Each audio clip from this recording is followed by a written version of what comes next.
place at the wrong time or whatever. That's right. But no, I mean, dude, when he travels, they shut down blocks. You know, they don't fuck around. Yeah. The fighter I was talking about is Gracie was the one I was thinking of, but the number one rated on AboutSports.com anyway is Anderson the Spider Silva. You've heard of him, right? Oh God, yeah. He's the one that broke his leg, and I think he was undefeated at that time. And everybody's saying he can't be beaten. He can't be beaten. And I think he's from Brazil or something. But anyway, yeah, it's just so goddamn depressing. All right, so we got a show tomorrow. Probably not. We'll do one the next night. I mean, sometimes my voice literally starts to go out, so the next day I try to talk, and it's like, I can't even talk. So I have to check and see. Yeah, you told me that this morning. Yeah. Yeah, I have to check and see. But how about Barco, man? Barco just donated to the show. He was the first guy to donate to improving this show, because I'm using GoFundMe to try to really pick up enough cash capital to turn this show into something with the right equipment and stuff. Homeboy went and donated. Yeah, can you believe that? I donated some. I donated $5. You donated your time, bro, which is just as valuable to me as money. So no, anytime. I got you. Yeah, I got you some. I'm not gonna say how much, but I promoted you on platforms, and that's right. Yeah, You're the I'm one here that. For you. Yeah, I know. I was just thinking, for some reason I was thinking about the GoFundMe campaign, but you're the guy that got a crap load of followers on my Facebook page. Ramsey, not only a comedian, not only a boxer that'll knock your ass out, not only a very unique Arab Christian, but also incredibly intelligent and always welcome on my show. Yeah. You would just hold me at hands level, and I would just get tired. I do the windmill. I'd be like, all right. So now I gotta go watch some videos of this girl fighting, man. Ronda Rousey. Yeah, she's got a nice bio. She's young, and she's like real militant with her family. I think she like beat up 2 of her sisters, but still, I mean that's even cooler, you know. Yeah, that adds to the life story, man. That's interesting. Yeah. So how was Thin Fish yesterday? Is everything all right? He said that he was not depressed and that he was feeling pretty good, but I don't believe it. If you just listen to the show, you can tell that he seems to be in a place that's even more distant than he was before. Like when I would talk to him, it would take him 10 seconds to answer me. And to me, that's someone who is in their own world, you know? When I visit him, he locks all the doors. He won't let me leave. That's a little crazy. I know it's just, you know, it's a few minutes in the life of Tim Fish. You know, I just want to make sure that, you know, that I don't know why I do it, but I do it for Tin Fish, man. Mm-hmm. You know, it's not right. You know, he's like a virus. He takes advantage of hosts. You know, I told you he spent the night 13 nights in a row, or 12 nights in a row, 13 days. And this guy is just eating and just doing, you know, going in the pantry, turning on the TV, jumping in the pool, just whatever the fuck he wants to do. He was doing it, you know. Because I'm like, you know, fuck, you know, he's mentally disabled. Let him kind of let himself go. Yeah. And then we're sitting, me and my brother and my dad, and he's like, and I get him a cranberry juice. You know, I'm like, Brent, have some cranberry juice. It's good for your, you know, it's like an antibiotic. It kills, you know, your germs in your body. And he's like, and he drinks it in like one gulp. He has this thing about drinking things just in one gulp, you know. So he drinks it in one gulp. He's like, get me another glass. I'm like, listen, motherfucker, we're going on 2 weeks here. You know, you've surpassed the guest courtesies of refilling your glass. Get your gimp ass up and limp to the fucking fridge. I don't care. I don't know. I don't care how sorry you want me to feel for you, dude. I have put in, you know, all of my time and effort into, you know, making him happy.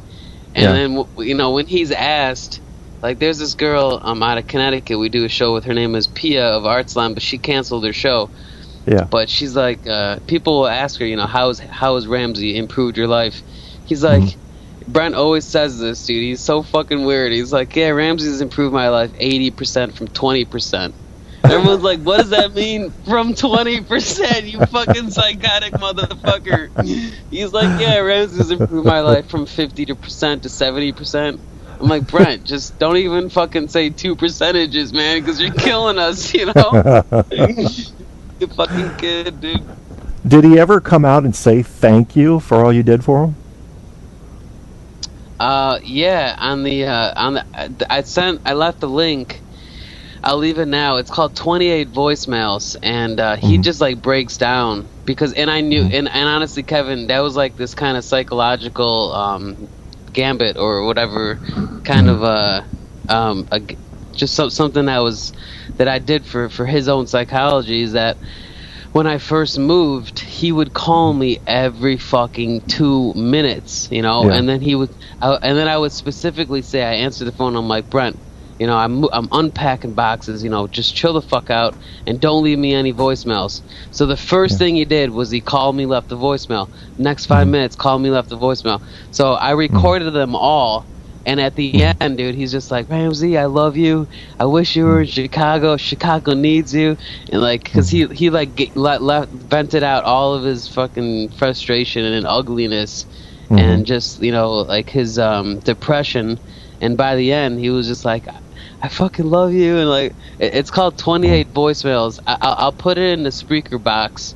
Okay. Because, you know, he's got a hilarious voice. Yeah, he does. Yeah, so it's really epic. It's one of my most played on SoundCloud. Well, it is. It's my most played. I wanted to see. I've seen that link before, but I haven't listened yet. I want to listen tonight. Oh my god, dude! You'll see the comments, dude. People are rolling on that shit. Yeah. Does he know you've done this? Yeah, dude. He was thankful as hell. And then he wrote, because it's just fucking tin fish. There's nothing you could do about it. But I told you about he takes pride in saying that he did a 10-minute slot for like 3 days in a row where they just called it the tin fish corner, and he would just do 10 minutes of just, you know, jokes and like practicing, and then the host died. It was called Late Night Incorrectness. The host died. His name was Mikey T.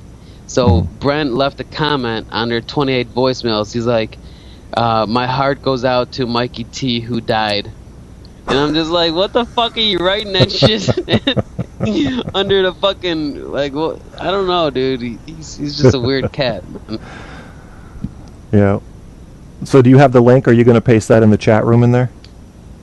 Yeah, it's there, yeah. I'm copying it. Underneath. Okay. Underneath it said, yeah, I'm sorry for Mikey T who died. Can I please take his place? And then they're like, don't you ever talk to us again. You know, you have no respect for the dead. And Brent's like, all right, sorry. Oh, man. Oh, boy. There it is, 28 voicemails by 10 Fish. And you know, when he called in, I saw him on Skype last night. He had the hat on with the fish on it. He was wearing the hat with the fish on it. So, dude, if you ask him to put it, because he's never cleaned it. So I put it in a washer. When he spent the night, I put it in my washer. Dude, he went fucking bonkers, dude. Why? He's like, what are you doing? It's made out of plastic. I'm like, Brent, you know, a lot of hats are made out of plastic. You gotta wash it at least once, you know? He's like, no, you're not washing my hat. I don't know. He does that with a lot of his things in his room. I think I told you once I was I changed his sheets and I cleaned his, you know, all the garbage and I threw out some placemats that were all like burnt up, and he went back into the garbage can, grabbed the placemats and put them back. Oh, jeez. I'm like, Brent, you can get this at the dollar store. You don't want to use things with germs and fungus and holes, and you know, you want to, you know, if you want a girlfriend, first of all, you know, you can't live like you're a fucking barbarian, you know? Yeah, exactly. That poor guy. And when you go over there, if you ever do, the first thing he'll do is he'll sit you down in his garage and talk about all of his bait and tackle. Dude, he will talk about 5 or 6 hours about all the bait and tackle that he has, and the fishing lures and like stories, and he gets so happy about that, you know. Well, that's why last night I tried to talk to him about fishing, and he shared a quick story with me, but then that was it. He just kind of dropped down to empty right away. So I said, okay, this isn't going anywhere. Well, we'll see what we could do. I was talking to this guy. He does. He's a conspiracy theorist, and he was talking to me. His name is Calvin Brown, and he wants to call into your show. He was talking to me about how all the people that knew how to live without petroleum are all dead, and so we're in a society that's dependent on petroleum. We don't know how to live without it. And it was just like this really interesting argument. He's in the Middle East. He doesn't trust America. He doesn't trust living in America. Well, I told him, I'm like, dude, you got to talk to this guy on Truth on Tap. You know, they will welcome you with open arms. And he's like, well, just tell Kevin that if there's a question that he asks that I'm not comfortable with, because he's paranoid as fuck. Okay. So he said that when he comes on your show, I gave him all your information. That he might say, you know, I don't feel comfortable saying that, and which I told him, I'm like, Kevin's not going to give a shit, you know. Yeah, I'm not going to press him if he doesn't want to talk about something. Yeah, that's the last thing that you do. Yeah. Well, we'll just all go right, to well, the hey, I'll let you go. Okay, buddy. Yeah, he's got a lot of conspiracy theories, dude. He talked my fucking ear off when I first met him. Okay. You won't even. I'll be surprised if you get 5 words out. I'll be honest. Wow. Well, I'm going to ask him for evidence. That's all I'm going to do, because what conspiracy theorists like to do is they like to hit you with machine gun fire. Well, this guy died, that guy died, this guy died. Hold on. Let's talk about the first guy. And that's when things start to fall apart for your average conspiracy theorist, once you get the evidence up there. But for all I know, he's dead right. For all I know, Big Oil has murdered everybody who has thought of alternative energy forms. I don't know. Well, but I'd love to have him on the show so I can debate him. Yeah, I told him he needs to be on. He's in his 60s. He's been around the world. He lives. He's so fucking paranoid, dude. It's almost makes me sick to my stomach. But it will make a great show. And he wants me to be on the show with him.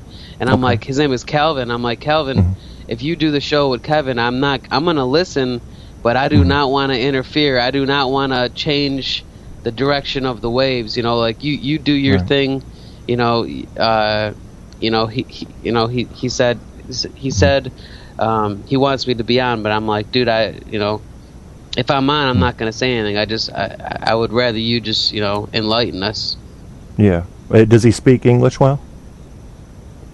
Yeah. He speaks English perfect. Okay. But he's more. He would rather live in the Middle East. He doesn't like America. I don't understand too much about him. He's like I said. You deal with people that are wacky a lot better for some reason than I do. Like I just kind of like mentally shut down, and I'm just like, all right, we'll fucking save it for another day, you know? Yeah, absolutely. Well, I like talking to people that are wacky because I'm interested in, you know, psychological conditions, and I learn from them. Yeah, you did a good job with my sister. My sister's fucking whacked out of her mind. You talked to her for 2 hours. I don't know how the fuck you pulled that off. She's so nutty. She's talking about she's actually studying Chinese medicine, so I guess I shouldn't hold that against her. No, because she was talking about Chinese medicine for 2 hours. She seems very intelligent, and I like having you guys on the show. Yeah, I wasn't paying attention, but yeah, she now works for an acupuncturist, and that shit just freaks me out, man. Have you ever done acupuncture? No, I need to, but I haven't. God, dude, if you do, the scary thing is that you can't fucking blink because it fucking hurts. Oh. If you move any muscle in your body, it fucking hurts. So you're just sitting there with like 80 needles in you, and you're like, dude, somebody could just come in and rip my fucking dick off, and I cannot do anything about it. That's what you're thinking for 60 minutes while you're in acupuncture. Someone's gonna rip my dick off. And it's not gonna be nice because they're probably put it in my ass. Is that Lorena Bobbitt or a nurse? I don't know. Uh, All right. Well, hopefully I'll catch you tomorrow.